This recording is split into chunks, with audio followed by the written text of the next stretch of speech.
15억 보험금 뒤에 숨겨진 추악한 모의. 여러분, 세상에서 가장 슬픈 표정으로 아내의 영정 사진을 바라보는 한 남자가 여기 있습니다. 그는 조문객들이 올 때마다 바닥에 쓰러지며 울부짖습니다. 여보, 나를 두고 왜 먼저 갔어? 내가 죽었어야 했는데. 사람들은 말하죠. 저런 애처가가 어디 있어? 정말 불쌍해서 못 보겠네. 하지만 여러분, 이 남자의 주머니 안에는 방금 전 전송된 문자 한 통이 와 있습니다. 자기야, 이제 우리 세상이야.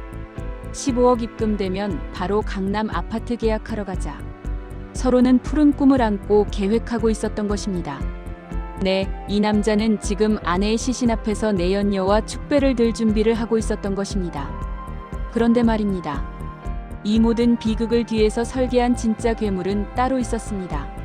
주인공 진호 씨는 겉보기에 아주 평범한 회사원이었어요.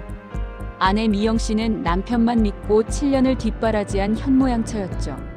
하지만 진호 씨에게는 2년 전부터 몰래 살림을 차린 내연녀 지수가 있었습니다. 지수는 진호 씨에게 매일같이 압박을 줬어요. 언제까지 숨어서 만날 거야? 나 임신했단 말이야. 오빠가 책임져. 돈이 없던 진호 씨는 막다른 길에 몰립니다. 그때 진호 씨의 어머니, 즉 시어머니가 아들에게 은밀한 제안을 합니다. 야, 진호야. 저 미영이 쟤 친정도 없고 몸도 약한데 보험 하나 들어놓은 거 없니? 이게 친어머니의 입에서 나올 소리일까요? 진호 씨는 그때부터 미친 듯이 보험 상품을 뒤지기 시작합니다. 일반 사망이 아닌 교통사고 사망 시 보상금이 무려 5배가 나오는 특약에 집중했죠. 결국 아내 몰래 아내 명의의 도장을 파서 3개의 보험에 가입합니다. 보험 수익자는 당연히 법정 상속인 바로 남편인 본인이었죠. 사고 당일은 유난히 안개가 짙고 비가 내리는 밤이었습니다. 진호 씨는 아내에게 말합니다. 여보, 요즘 고생 많았는데 우리 드라이브나 갈까? 아내는 아무것도 모른 채 남편의 다정한 제안에 환하게 웃으며 차에 올라탔죠. 운전대를 잡은 진호 씨의 손은 미세하게 떨리고 있었습니다. 조수석에서 잠이 든 아내를 힐끗 보며 그는 가속 페달을 밟았습니다. 미리 봐둔 인적 드문 외곽도로 대형 트럭이 갓길에 주차된 그곳을 향해서 말이에요. 쾅 마이너스 하는 굉음과 함께 차는 형체를 알아볼 수 없을 정도로 찌그러졌습니다. 남편은 미리 에어백이 터질 것을 계산해 몸을 틀었고 안전벨트도 이중으로 조염했죠. 하지만 아무 준비도 못한 아내는 그 자리에서 즉사하고 맙니다. 잠시 후 경찰이 도착했습니다. 경찰이 도착했을 때 진호 씨는 차 밖으로 기어나와 아내의 이름을 부르며 오열을 하고 있었습니다. 살려주세요. 제 아내 좀 살려주세요. 그 연기는 완벽했습니다. 그 어떤 베테랑 형사도 의심하지 못할 만큼 말이에요. 사고가 수습된 몇 일 후였습니다. 진호 씨와 시어머니 박 여사가 식탁에 마주 앉아 며느리의 목숨값을 계산하던 그날 밤 거실의 공기는 차갑다 못해 날카로웠습니다. 박 여사는 아들에게 보험 약관의 세부 조항을 하나하나 읽어주며 마치 대단한 사업 계획을 설명하듯 들떠 있었죠. 진호야, 여기 봐라. 휴일 야간에 외곽도로에서 사고가 나면 가상금이 붙는단다. 이건 하늘이 주신 기회야. 아들은 처음엔 손을 떨며 소주잔을 들이켰지만 박 여사는 멈추지 않았습니다. 내가 지금 그 지긋지긋한 월급쟁이 생활 언제까지 할 거니? 이 한 번만 눈 딱 감으면 너랑 나 그리고 내 자식까지 대대로 떵떵거리고 살 수 있어. 미영이 걔는 어차피 내 발목 잡는 존재 아니었냐? 박 여사의 목소리는 마치 뱀의 혀처럼 아들의 뇌 속을 파고들었습니다. 결국 진호 씨는 아내의 생명보험 가입 서류에 직접 서명하며 악마의 계약을 완료했습니다. 이후 두 사람의 행보는 소름 끼칠 정도로 치밀해졌습니다. 사고를 내기로 예정된 장소는 경기도 외곽의 한 국도였는데 이곳은 가로등이 거의 없고 급커브가 이어져 평소에도 사고가 잦은 곳이었습니다. 진호 씨는 사고 전날까지 무려 5차례나 그곳을 왕복하며 시뮬레이션을 반복했습니다. 어느 지점에서 핸들을 꺾어야 자신이 치명상을 피하면서 조수석을 정확히 들이받을 수 있을지, 브레이크 등은 언제 꺼야 목격자의 눈을 속일 수 있을지까지 계산했습니다. 시어머니 박 여사는 아들의 차 타이어 마모 상태까지 점검하며 빗길에 미끄러진 것처럼 보이려면 공기압을 조금 더 낮추는 게 좋겠다는 조언까지 서슴지 않았습니다. 모자가 나란히 앉아 사람이 죽는 시나리오를 수정하고 보완하는 모습은 인간의 탈을 쓴 악마 그 자체였습니다. 사고 당일 미영 씨는 퇴근길에 남편이 사온 케이크를 보며 환하게 웃었습니다. 오늘 무슨 날이야? 자기가 웬일로 케이크를 다 샀어? 진호 씨는 차마 아내의 눈을 보지 못한 채 뒷머리를 극적였습니다. 그냥 우리 요즘 너무 소원했던 것 같아서. 먹고 좀 쉬다가 밤에 드라이브나 가자. 미영 씨는 그 케이크 조각에 섞인 소량의 안정제를 한 입 가득 빼어 물었습니다. 시어머니 박 여사가 미리 준비해둔 것이었죠. 차에 올라탄 지 얼마 지나지 않아 미영 씨의 고개는 옆으로 힘없이 꺾였습니다. 깊은 잠에 빠진 아내를 곁에 두고 진호 씨는 폭우가 쏟아지는 창밖을 보며 마지막으로 담배를 피웠습니다. 손가락 끝이 미세하게 떨리고 있었지만 그의 머릿속엔 이미 15억으로 살 수 있는 강남의 펜트하우스와 외제차들이 파노라마처럼 스쳐 지나갔습니다. 운전대를 잡은 진호 씨는 계획된 장소에 들어서자 라이트를 끄고 속도를 높였습니다. 어둠 속에서 갓길에 세워진 거대한 덤프트럭의 실루엣이 나타났습니다. 미안해, 미영아. 나중에 내가 정말 많이 빌게. 그는 이 한마디를 내뱉고는 핸들을 급격히 오른쪽으로 틀었습니다. 찢어지는 듯한 금소금과 함께 차체의 오른쪽이 트럭 밑으로 말려 들어갔습니다. 엄청난 충격과 함께 에어백이 터졌고 진호 씨는 미리 벨트를 이중으로 고정한 덕분에 가벼운 찰과상만 입은 채 정신을 유지했습니다. 그는 정신이 몽롱한 와중에도 가장 먼저 조수석을 확인했습니다. 아내의 몸은 참혹하게 짓눌려 있었고 피가 흐르는 소리만이 고요한 차 안을 채웠습니다. 진호 씨는 차 밖으로 기어나와 길바닥에 엎드린 채 119에 전화를 걸었습니다. 하지만 그의 첫 마디는 구조 요청이 아니었습니다. 보험사죠? 여기 사고가 났는데요.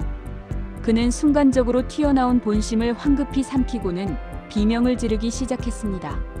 하지만 수사팀은 처음부터 이 사고를 수상하게 여겼습니다. 사고 현장에 타이어가 끌린 자국인 스키드 마크가 전혀 없었기 때문입니다. 보통 본능적으로 브레이크를 밟기 마련인데 차량의 컴퓨터 데이터에는 오히려 충돌 직전 가속 페달을 밟은 기록이 남아 있었습니다. 형사들은 진호 씨의 주변을 이잡듯 뒤졌고 그가 내연녀와 함께 공유하던 비밀 SNS 계정을 찾아냈습니다. 그곳엔 드디어 내일이야 우리 인생. 역전하는 날이라는 글과 함께 샴페인 잔을 든 사진이 올라와 있었습니다. 게다가 시어머니 박 여사의 통장 내역에서는 보험 설계사에게 거액의 사례금을 미리 입금한 정황까지 포착되었습니다. 경찰이 압수수색을 위해 진호 씨의 집을 들이닥쳤을 때 박 여사는 거실에서 며느리의 옷을 정리하며 이 아까운 옷들 중고로 팔면 얼마나 나올까라고 중얼거리고 있었다고 합니다. 취조실에 불려온 진호 씨는 처음에는 완강히 부인했습니다. 당신들이 내 슬픔을 알아? 아내를 잃은 내 마음이 어떨지 상상이나 가냐고. 그는 책상을 치며 발악했습니다. 하지만 형사가 아내 미영 씨의 휴대전화에서 복구된 마지막 메시지를 보여주자 그는 무너졌습니다. 그 메시지는 발송되지 못한 채 임시 저장함에 남아 있었습니다. 진호 씨, 당신이 요즘 시어머니랑 무슨 얘기하는지 다 들었어. 그래도 난 당신이 마지막 순간엔 멈출 거라고 믿어. 사랑해. 아내는 모든 것을 알고도 남편의 양심을 믿으며 죽음의 차에 올라탔던 것입니다. 이 사실이 밝혀지자 진호 씨는 바닥에 주저앉아 짐승 같은 울음소리를 냈습니다. 뒤늦게 체포된 시어머니 박 여사는 아들보다 더 독했습니다. 그녀는 경찰관의 얼굴에 침을 뱉으며 돈 좀 벌어보겠다고 한 게 무슨 살인이냐. 그녀는 어차피 우리 집안 복을 다 깎아먹던 년이다라며 끝까지 며느리를 모욕했습니다. 박 여사는 심지어 감옥 안에서도 변호사를 통해 보험금 청구 소송을 계속 진행할 수 있느냐고 물어보는 기염을 토했습니다. 인간의 탐욕이 광기로 변했을 때 얼마나 추악해질 수 있는지 보여주는 단면이었죠. 재판 결과 모자는 나란히 사회로부터 영구히 격리되었습니다. 아내의 목숨값으로 화려한 성을 쌓으려던 그들의 계획은 결국 스스로를 가두는 감옥의 벽이 되어 돌아왔습니다. 사고는 빗길 운전 부주의로 결론 나는 듯 했습니다. 보험사에서도 15억이라는 거액을 지급하기 위해 심사를 시작했죠. 진호 씨와 시어머니는 집에서 몰래 샴페인을 터뜨렸습니다. 어머니, 이제 고생 끝이에요. 지수랑 새 아파트 들어가서 효도하며 살게요. 시어머니도 좋아하며 대답합니다. 그래, 그 독종 같은 년 죽어서 속이 다 시원하다. 그런데 그 순간 초인종이 울립니다. 경찰이었습니다. 형사가 진호 씨에게 묻습니다. 이거 아내분 구두 맞습니까? 그 구두 굽안에는 작은 마이크로 SD 카드 하나가 숨겨져 있었습니다. 사실 아내는 남편의 외도를 이미 3개월 전부터 알고 있었습니다. 그리고 남편이 자기 명의로 보험을 들고 있다는 사실까지도요. 아내는 죽음을 예감한 듯 집안 곳곳과 차 안에 소형 녹음기를 설치해뒀던 겁니다. 그 녹음기 안에는 충격적인 내용이 담겨 있었습니다. 엄마, 오늘 밤이야. 사고 나면 바로 119 부르지 말고 10분만 있다가 신고해. 그래야 확실하니까. 진호 씨가 사고 직전 어머니와 통화하며 살인을 모의한 생생한 목소리가 거기서 흘러나왔습니다. 진호 씨는 모든 것을 포기한 듯 고개를 숙였습니다. 그런데 여기서 소름 끼치는 사실이 하나 더 밝혀집니다. 아내가 남긴 녹음 파일 뒷부분에는 시어머니의 목소리가 더 선명하게 들립니다. 진호야, 보험금 나오면 그 내연녀 지수라는 애한테는 한 푼도 주지 마라. 걔로 내가 처리할 테니까. 네, 시어머니는 아들의 내연녀까지 죽이고 돈을 독차지할 계획을 세우고 있었던 거죠. 결국 남편 진호 씨와 시어머니는 나란히 수갑을 찼습니다. 돈 때문에 가족을 버린 자들의 최후는 차가운 감옥이었습니다. 여러분, 죽은 아내가 남긴 마지막 말은 무엇이었을까요? 녹음기 마지막 부분엔 남편을 향한 복수가 아닌 이런 혼잣말이 녹음되어 있었습니다. 그래도 당신이 한 번만 미안하다고 했다면 난 다 용서했을 텐데. 배우자가 갑자기 고액의 사망보험 가입을 권유한다면? 시댁 식구들이 평소와 다르게 지나치게 친절해졌다면? 그리고 이 이야기가 실화라면 여러분은 어떤 처벌이 적당하다고 생각하시나요? 좋아요와 함께 댓글로 남겨주세요. 보험에 가입하던 날의 풍경을 더 자세히 들여다볼까요? 진호 씨는 보험 설계사를 집으로 부르기 전날 미영 씨에게 근사한 저녁 식사를 대접했습니다. 여보, 그동안 내가 무심했지? 우리 이제부터 진짜 행복하게 살자. 내가 자기 위해서 선물 하나 준비했어. 미영 씨는 남편의 그 한마디에 지난 7년의 서러움이 다 녹아내리는 기분이었습니다. 다음 날 보험 설계사가 거실 탁자에 수십 장의 서류를 펼쳐놓았을 때 박 여사는 옆에서 과일을 깎으며 추임새를 넣었습니다. 아유, 설계사 양반.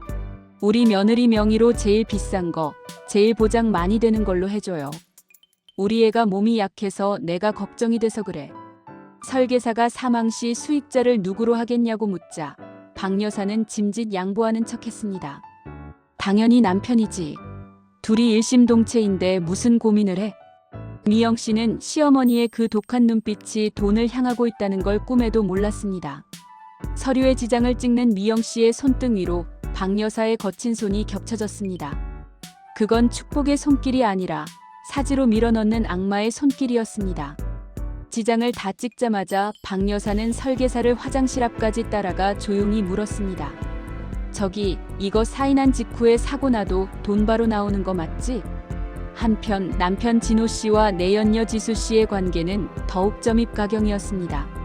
지수 씨는 진호 씨에게 매주 사고 계획을 보고받았습니다.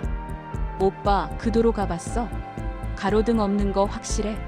트럭은 매일 거기 서 있는 거 맞아? 지수 씨는 진호 씨보다 더 대담했습니다. 그녀는 심지어 사고 차량의 타이어 공기압을 미리 빼놓으라고 조언하기까지 했죠. 그래야 빗길에 미끄러졌다는 핑계가 완벽해지잖아. 오빠, 우리 강남 아파트 평면도 뽑아놨어. 15억이면 충분해. 진호 씨는 두 여자 사이에서 정신을 못 차렸습니다.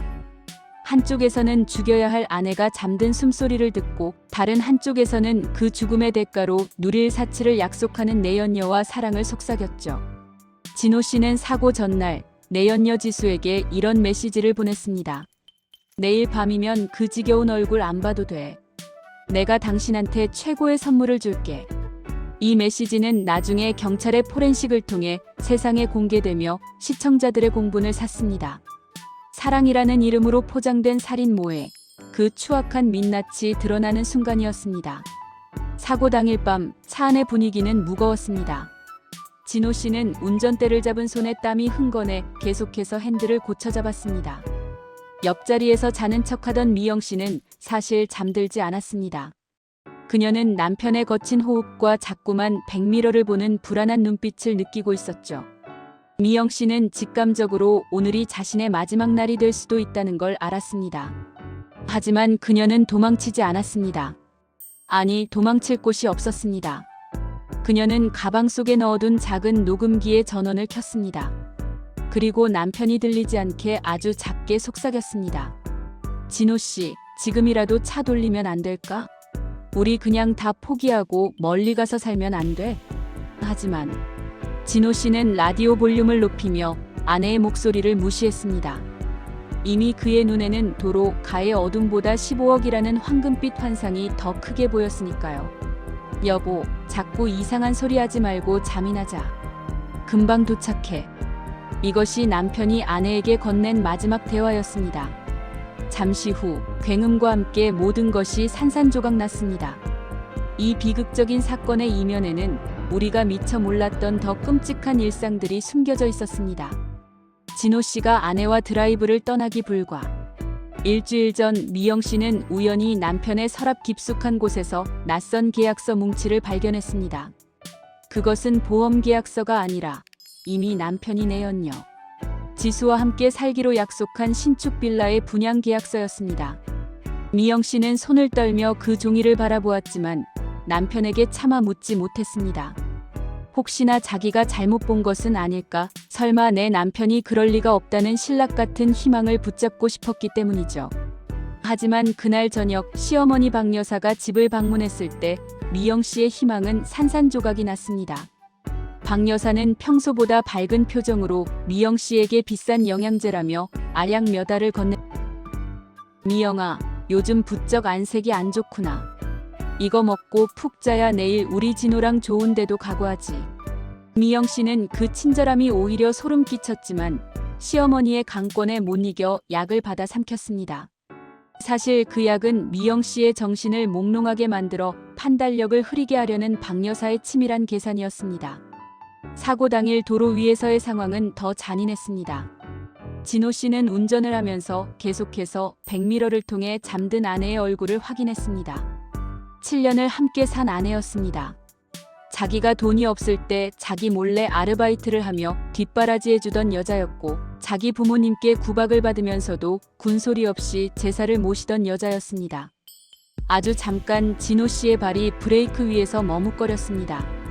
지금이라도 멈출까? 그냥 다 말하고 용서를 빌까? 하지만 그 순간 대시보드 위에 올려둔 휴대전화 진동이 울렸습니다. 내연녀 지수에게서 온 문자였습니다. 오빠, 나 지금 우리 새집 거실 커튼 고르고 있어. 빨리 와. 그 문자는 진호 씨의 마지막 양심마저 짓밟아 버렸습니다. 그는 눈을 질질 감고 가속 페달을 밟았습니다. 차가 덤프트럭 뒷부분을 들이받기 직전 그는 조수석에 앉은 아내를 향해 아주 작게 속삭였습니다. 미안해, 미영아. 근데 나도 살아야겠어. 이 말은 나중에 아내가 숨겨둔 녹음기에 생생하게 담겨 검사가 법정에서 재생했을 때 모든 방청객을 경악하게 만들었습니다. 사고 직후 병원 응급실 상황도 가관이었습니다. 진호 씨는 가벼운 타박상만 입은 채 침대에 누워 연신 아내의 안부를 물으며 통곡했습니다. 의사들이 부인분은 이미 현장에서 숨을 거두셨습니다라고 말하자 그는 침대에서 굴러떨어지며 벽에 머리를 찢는 자의 소동까지 벌였습니다. 하지만 그 현장을 지켜보던 한 간호사는 이상한 점을 발견했습니다. 남편이 통곡하는 소리 사이사이로 그가 곁에 있던 어머니와 눈을 맞추며 아주 짧게 고개를 끄덕이는 것을 본 것이죠. 마치 작전 성공이라는 신호를 보내는 것처럼 말입니다. 간호사의 제보를 받은 경찰은 이때부터 단순 교통사고가 아닌 강력 사건으로 수사 방향을 전환했습니다. 경찰이 수사망을 좁혀오자 시어머니 박 여사는 더욱 대담해졌습니다. 그녀는 아들을 조용히 불러 혹시 경찰이 오면 모든 게 내 단독 범행이라고 해라. 그래야 내가 밖에서 변호사도 사고 너를 꺼내줄 수 있다며 아들을 설득했습니다. 그러면서도 뒤로는 아들의 보험금 수령권이 자신에게 넘어올 수 있는지 법률 자문을 구하고 있었습니다. 박 여사에게 아들은 그저 돈을 물어오는 사냥개일 뿐이었습니다. 아들이 감옥에 가든 말든 그녀는 오로지 15억이라는 돈에만 눈이 멀어 있었죠. 하지만 그녀가 간과한 것이 있었습니다. 바로 아내 미영 씨가 남긴 마지막 편지였습니다. 미영 씨는 사고 전날 친구에게 등기 우편 하나를 보냈습니다.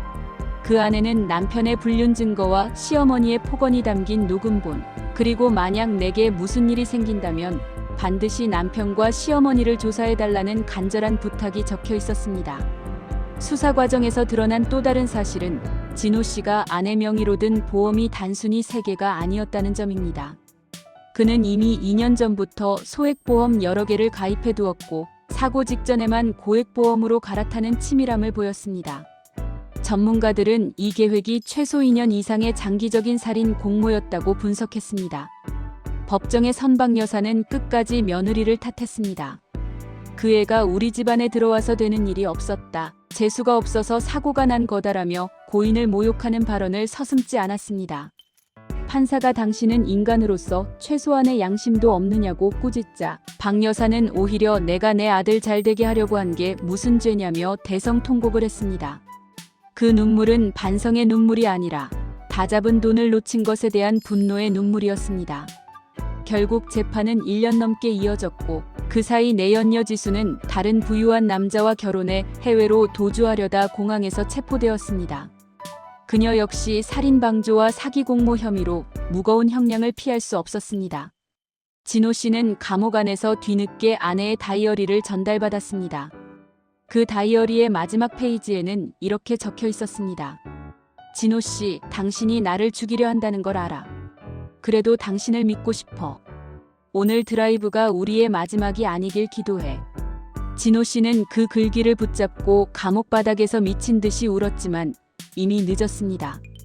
이 사건은 단순한 범죄를 넘어 우리 사회에 큰 경종을 울렸습니다.